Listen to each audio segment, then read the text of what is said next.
our first two cards, Clement of Rome and Polycarp.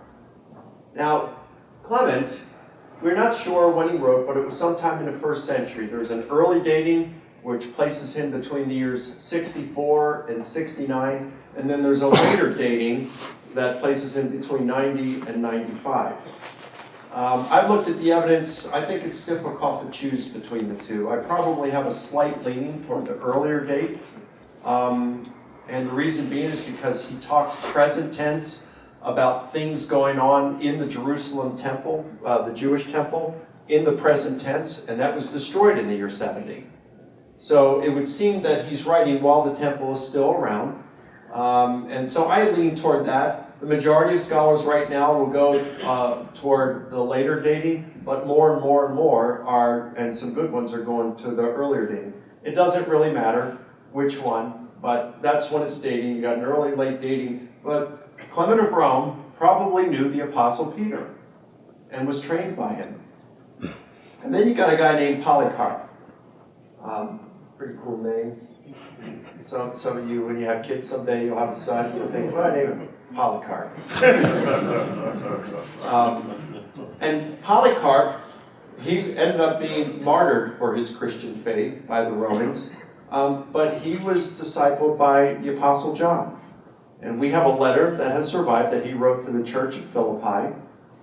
And when you study your Roman history and stuff, one thing I found, Philippi, that same Philippi is where Antony defeated Brutus and started bringing about the end of the Roman Republic. Same city. And this is Paul wrote to the church at Philippi. It's called Philippians in the New Testament. And Polycarp wrote a letter there too. So you got Clement of Rome and Polycarp. We have a letter from, it's called First Clement, that he wrote to the church at Corinth. And they mention Jesus' resurrection in there. So that's kind of neat. And they knew the apostles. There you got Clement. He says the apostles were fully assured by the resurrection of our Lord Jesus Christ. Where did he learn this? Well, he learned it from Peter. You got Polycarp, writing around the year 110, maybe a little bit later. And he says the one who raised Jesus from the dead will raise us also. Same kind of message that Paul gave. So where would he have gotten this from? Well, he knew the Apostle John. So he probably got it from him. So that's kind of neat. So why are they Jags? Well, because they're not eyewitnesses themselves. You know, if they were eyewitnesses like an apostle who said they saw the risen Jesus, they could be kings. But they're not. So then why aren't they queens? Well, because, they're writing, I'm just going to give, even though I think slightly the earlier dating, it doesn't really matter. If he wrote late, certainly Polycarp wrote in the beginning of the 2nd century. So if that's the case, they're writing, quite a long time, several decades, maybe 7 or 8 decades after Jesus allegedly had been raised from the dead, certainly after he died. So even though they knew those who would have seen Jesus, they're writing later, so that's why I gave him a jack. All right, so we got 2 jacks. All right, let's look at our next cards. All right, you got Mark, Gospel of Mark, and then Gospel of Luke. And say Luke Acts because almost all scholars agree that whoever wrote Luke also wrote Acts as the sequel to his Gospel. So this gives, Luke is a biography of Jesus, and the book of Acts is a history of the first 3 decades of the Christian church. Now, early church tradition, very early, tells us that Mark was pretty much writing the memoirs of the Apostle Peter, that he had been with Peter, Peter told him these stories, and Mark wrote them down. There's a debate over whether he wrote it while Mark was still alive or shortly after Mark died. But the majority of scholars agree that Mark got his information from the Apostle Peter. The majority of scholars also agree that Luke Acts was written by a traveling companion of Paul, the Apostle Paul, and that he got his information from the eyewitnesses. So there's not a consensus that it was Luke, one way or the other, but they do agree that this guy knew the apostles and he interviewed the alleged eyewitnesses. So they do agree on the traditional authorship of Mark and Luke.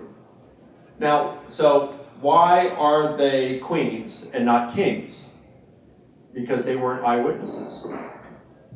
They're not the apostles. They interviewed the apostles, Jesus' disciples, and they're writing pretty close to the event. So Mark, standard dating of Mark is somewhere around 65 to 70. He might have written earlier, but he's writing around 35 to 40 years later. It's like the distance between the Vietnam War and right now. And then Luke, he's writing a little bit later than that. Some place him in the early 60s, maybe the late 50s. Other would place him maybe in the 80s. We just don't know for certain when he wrote. Almost everyone would agree it's sometime in the second half of the first century. But he's writing a lot closer. These two are writing a lot closer than Clement and Polycarp were. So instead of jacks, they get to be queens. So now we got two more Gospels, Matthew and John, right? And Matthew and John, early church tradition says that they were eyewitnesses, that they were like John was the son of Zebedee, one of Jesus' 12 disciples. And Matthew was the tax collector, one of Jesus' 12 disciples. So kings, right? Kings. 9, 10. Why do you got 9 and 10? Good question. These two Gospels, the authorship of these two Gospels are debated quite extensively. Today, I would say the majority of scholars say that the author of John's Gospel was not John. Now, they, like Richard Bauckham, who teaches at Cambridge, he says he thinks it was a minor disciple, and he probably gives the majority view, all right, that it was a minor disciple of Jesus, not one of the 12, but a disciple who traveled with Jesus, that it was an eyewitness to these things. Ben Witherington says he thinks it was Lazarus. And he gives some interesting arguments for that. I don't buy it, but he gives some interesting arguments. Craig Keener, written a massive 2-volume commentary on the Gospel of John. He thinks it was John. I lean to thinking it's John. I'm in a minority position there. But the majority of scholars would say that a disciple of Jesus, maybe not one of the 12, but a disciple of Jesus, an eyewitness, provided the source material that is included in John's Gospel, and someone else recorded it. In the end, we don't know, all right? But it does seem most scholars, the majority of scholars, do believe that the Gospel of John is based on eyewitness testimony. But if John isn't behind it, the actual author, I guess, you know what, I should probably change this 10 and make it a queen. Yeah. Is probably what I should do. Yeah. I'm probably a little too pessimistic about that. Matthew's a little tougher. Early church tradition attributes it to Matthew the tax collector. The earliest tradition comes from a guy named Papias, who's writing anywhere between the very end of the first century and the first 2 decades of the second century. And he said that Matthew originally wrote in the Hebrew dialect, and that could mean Hebrew or even more likely Aramaic. So that he wrote his gospel originally in Aramaic.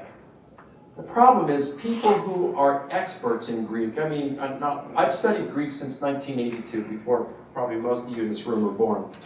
And I read the New Testament in Greek, but I don't consider myself an expert. I'm talking about the kind of people who write Greek grammars, that kind of people. And they say that when they read Matthew in Greek, it's not translation Greek. It reads like it was originally written in Greek. And so they distrust Papias' testimony there. And so what do we do with that? Everybody in the early church who comments on it says Matthew wrote it.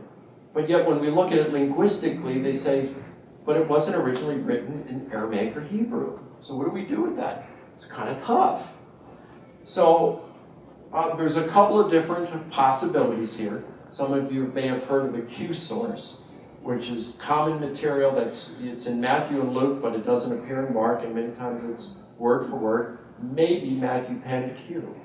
Or maybe you've got these 5 large discourses of Jesus in the Gospel of Matthew. Maybe Matthew provided those, the Sermon on the Mount being one, Matthew provided those, that's what he wrote, and then someone else took this primitive Matthew's gospel, which was much smaller than the one we have, combined it with portions from Mark, and that's the Matthew we have today.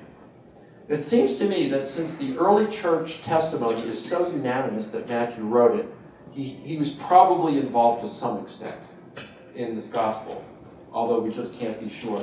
So given that, I think that he doesn't get the jack because there's just some uncertainty here.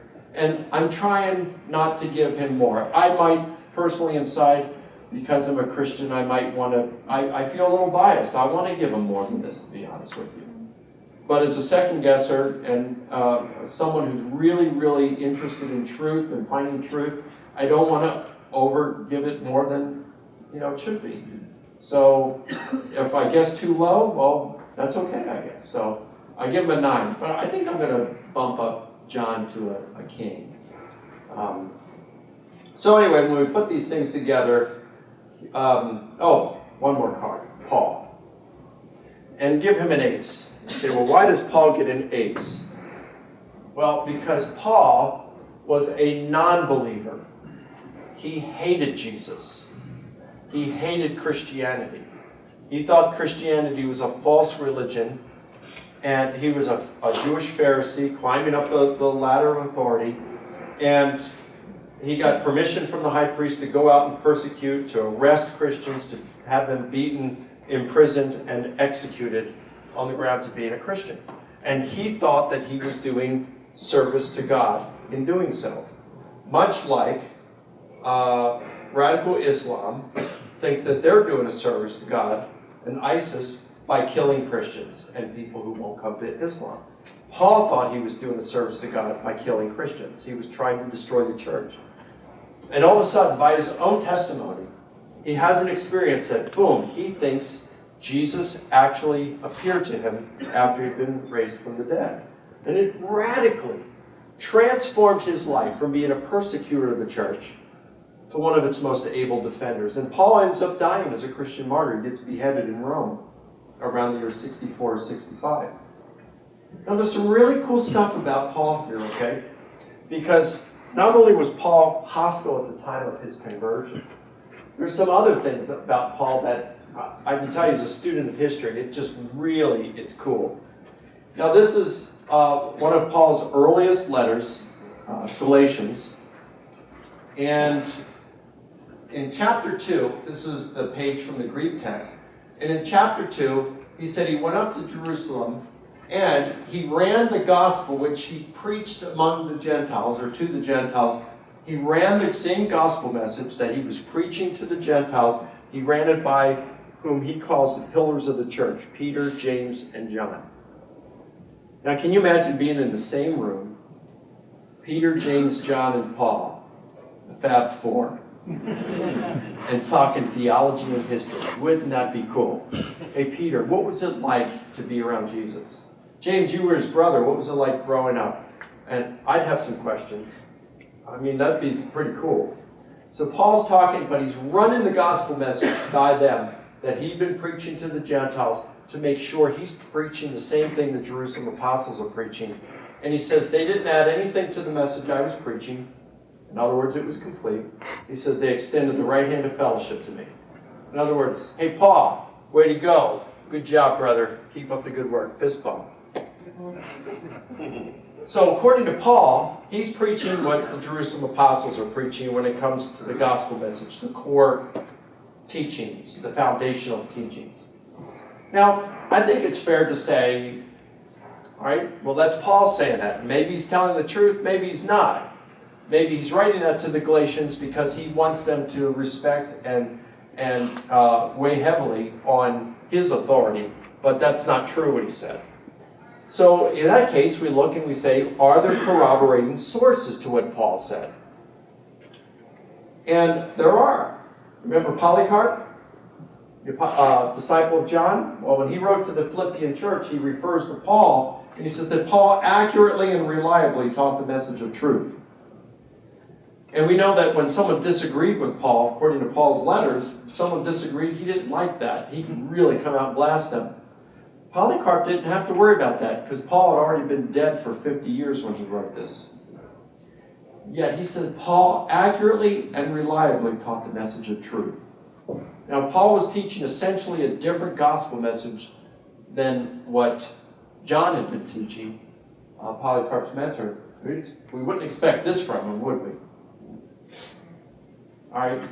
So, and you've got Paul, 1 Corinthians. Oh, yeah, let me get to that in a minute. There's some other things too. Clement of Rome, I mentioned him, the disciple of Peter. He places Paul on par with his mentor Peter. So it's some pretty cool stuff from these guys. I could give some other corroborating data, but I don't have more time for that. I just say that it really appears from the evidence that we have that at least when Paul is preaching the gospel message, that doesn't mean every doctrine, but the core teachings, the foundational teachings of the Christian faith, that we can certify that he was preaching the same thing as the Jerusalem apostles. When we hear Paul in the gospel message, we are likewise hearing the voice of the Jerusalem apostles. So then it's like, well, wouldn't it be really cool? Wouldn't it be really cool if we had archaeologists were digging around and they came up with some lost letter of Paul. And it said, hey, I'm going to give you the gospel message here. Now that would be cool because then, despite any hesitations one might have over who wrote what gospel, we could trace this gospel message to the Jerusalem apostles, those who had actually walked with Jesus. That would be cool, wouldn't it? Well, guess what? We have it. We don't need a lost letter of Paul. It's right there in 1 Corinthians chapter 15, verse 1. He says, I want to remind you, brothers, of the gospel message I preached to you.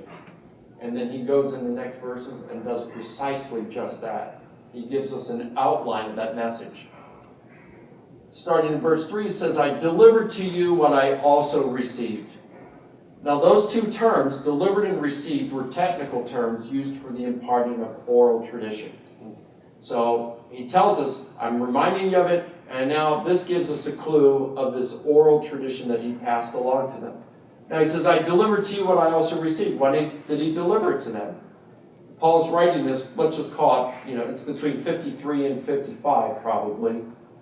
But he started the church in Corinth in the year 51, the First Baptist Church of Corinth. And so he delivered it to them in the year 51. Well, when did he receive it? Well, he doesn't tell us, but it was before then, right? And we can name a few different possible occasions, but we don't know exactly when he received it. But it would have been certainly something that would have been approved by the Jerusalem apostles, Peter, James, and John. So what's this message? He says, and there's a reason this is small font, I'll explain it in a moment, that Christ died for our sins according to the Scriptures, and that he was buried, and that he was raised on the third day according to the Scriptures, and that he appeared. Now, the reason I wanted you to see this like this is because in the first century in that time, illiteracy was very high. It's estimated that only about 10% of the people could read. So people, and let's face it, they didn't have television, there was no History Channel, there were no DVDs, only 10% could read, and books were handwritten, so they're very, very expensive. And 90-some% lived below the poverty level in the Roman Empire. Slavery was hugely high, the percentage of people. So they learned through oral tradition. And they came up with ways to memorize things to make it easier. And they could memorize back then, they could memorize all sorts of content. We've lost that in our culture. I mean, I know that 30 years ago, if I wanted to call someone, I either recalled their number from memory or I looked it up. Today, all I do is I grab my phone, I push the button and tell it who to call, and it does it for me. I couldn't tell you my son's phone number or my daughter's phone number or my son-in-law's phone number. I don't know them. I don't need to, right? And see, so we don't have to use our memory in the same way as we used to. That's not the way it was back then. And one of the things that they would do, they'd go long, short, long, short. So we got a couple things here. You got delivered and received, that suggests that it was oral tradition. Then you've got this parallelism, it's called, that shows that it suggests that it was oral tradition. And then right after that, Paul says, this is what we preached. This is what you believe. Well, that word that he uses for preached is the word that we get kerygma from, which means the official and formal public proclamation. So there's 3 keys here to tell us, at least 3 keys, that this is oral tradition. This was standardized. This was passed along. Paul had received this from the church in Jerusalem, and from the Jerusalem apostles. So we can know that Jesus' disciples, those who knew him, we can certify that this is their certified preaching. The death, burial, resurrection, and appearances of Jesus. And then he goes on from there. And this is part of the tradition. He says he appeared to Peter, then to the 12, then he appeared to more than 500 at one time, and then he adds the parenthetical statement, most of whom are still alive, for some have died. Then to James, then to all the apostles, and then Paul says, last of all is to one untimely born, he appeared also to me. So you got 3 individual appearances, 3 group appearances.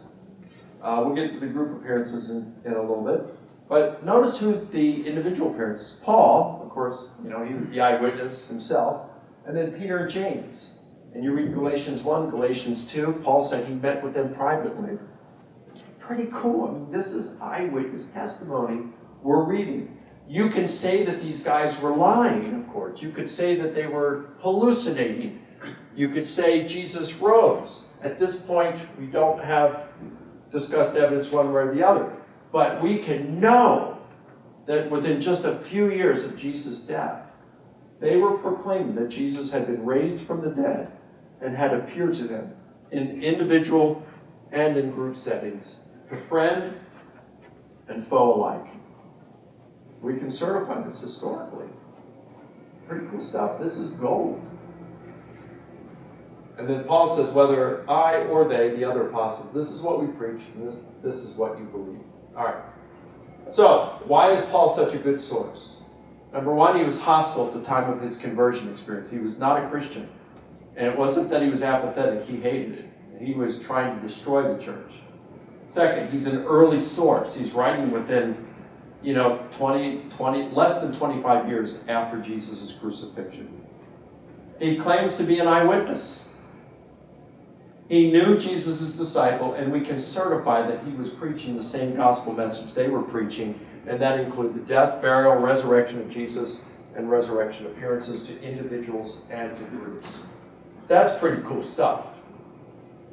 They say, okay, that's an ace, but maybe you're overestimating him, because an ace would be a non-Christian source who reports that Jesus rose from the dead. Well, I want you to think, I thought that at first too, but I want you to think about what we would actually be asking. We would be asking for a source, a non-Christian that said, hey, I saw Jesus rise from the dead with my own eyes, and I am not a Christian. If that happened, we would think such a person was a moron, and we would not believe anything they'd have to say anyway, right? And besides, really, if that kind of a document came down to us, we would just say that that was a forgery, wouldn't we? So even if we had something like that, we wouldn't believe it, and perhaps we shouldn't believe it, because that person wouldn't have been that smart. So I think we've got something really good. He's an enemy at the time when he said he saw Jesus. He's early, he claims to be an eyewitness, and he knew people who claimed to be eyewitness, and we can really pin it back and certify that he was doing it. All right, so that's our hand of cards. Now, it's not a royal flush, but that's a pretty good hand. And if I were to revise this 10 to a queen, it's even better, wouldn't it be? Pretty good hand. That's what we're dealing with. So you say, all right, so what do we have here? What are our options? Well, there are a number of different options, but there are only so many that historians even look at as even possible, Those are our 2 facts. Okay, Jesus' disciples taught he was raised from the dead and appeared to individuals, to groups, friend and foe. Jesus' disciples intended for us to interpret the resurrection as an actual event. We can know that. Remember, Paul said, if Christ was not really raised from the dead, you're not going to be raised from the dead. If you're not going to be raised from the dead, the Christian life is not worth living. Get everything out of life you can now, because this is all there is. So that only makes sense if they really thought Jesus actually rose from the dead. All right. Let's look at a couple of alternatives, and then I'll open up for some Q&A. I can't cover them all. Let's just cover a couple. The resurrection was a legend or a myth that developed over time. Well, we can see that's not the case because the earliest Christians were teaching it. We can trace this back to the apostles, Jesus' disciples themselves. Well, they were lying about it. They made it up, they lied about it. Well, we've got a number of ancient sources who all talk about the disciples willing to suffer, willing to die, and even some of them we know did die. People like Luke, Tertullian, John, Dionysius of Corinth, Origen, Polycarp, Ignatius, and Clement of Rome. All of these talk about the disciples suffering for their beliefs. All of them did. And we know that at least several of them did die for their beliefs. Does that prove it's true? No, because we know that Muslims today are willing to die for their belief. We know that Christians today are willing to die for their belief. They're losing their heads on a regular basis today. But that doesn't mean what they believe is true. What it means is they believe that what they believe is true, doesn't it? Because liars make poor martyrs. And so we could say, number one, the disciples were not only claiming that Jesus rose, they actually believed it. We got to ask, what would lead them to that belief? What would lead them to believe that Jesus actually rose from the dead? And there is a difference, too, between modern-day Christians, modern-day Muslims dying for what they believe to be true, and the disciples dying for what they believe to be true. Christians who are dying today as martyrs believe Christianity is true. So do Muslims. But for all they know, Christianity could be false. Islam could be false. But the original disciples, they were dying for what they knew was true or false. A little bit different there. Dying for what you believe to be true, or dying for what you either know to be true or know to be false. And again, liars make poor martyrs. By the way, I don't know of any scholars today who would take this view. I don't know of any. It's just not there. What about hallucinations? This is the most popular one. Now, some won't say hallucinations because they say, well, that's a pejorative term. But it means the same thing. And it's not really a pejorative term since probably the 1960s or 70s. Everybody at some point is going to experience a hallucination. So how many of you, when you got your smartphone, when you first got your first smartphone, and you were so happy to have it, and you're going to be in a meeting like this, and so you silenced it, or you put it on vibrate, and you thought that you got that text. You thought you felt it vibrate, so you looked at it, and you found it was a false alarm. And you said, nobody loves me. Right? That is called a tactile hallucination. How many of you have been sleeping and you had a dream you were falling off a cliff or a building and you woke up, right? That is called a kinesthetic hallucination. You have a sense of motion. See, you don't have to be a flake to hallucinate. So we all kind of experience these things. But here's the deal. When you're talking about having a visual hallucination of someone, say because it's grief, out of grief, the group that is most susceptible to experiencing a hallucination, a visual hallucination, are senior adults bereaving the loss of a loved one. My dad experienced a visual hallucination of my mom a little more than a year after she died. It does happen. But it only happens, and it's most likely here, the most likely group, senior adults bereaving the loss of a loved one, only 7% of them experience a visual hallucination. 7%. Problem is, when you look at the earliest reports of the Christians, you appear to the 12, you appear to all of the apostles. That's 100%, not 7%, but an unthinkable 100%. So the percentage of recipients is too high for it to have been a hallucination. Moreover, their group hallucinations. He appeared to the 12, to more than 500. He appeared to all the apostles. You got 3 group appearances there.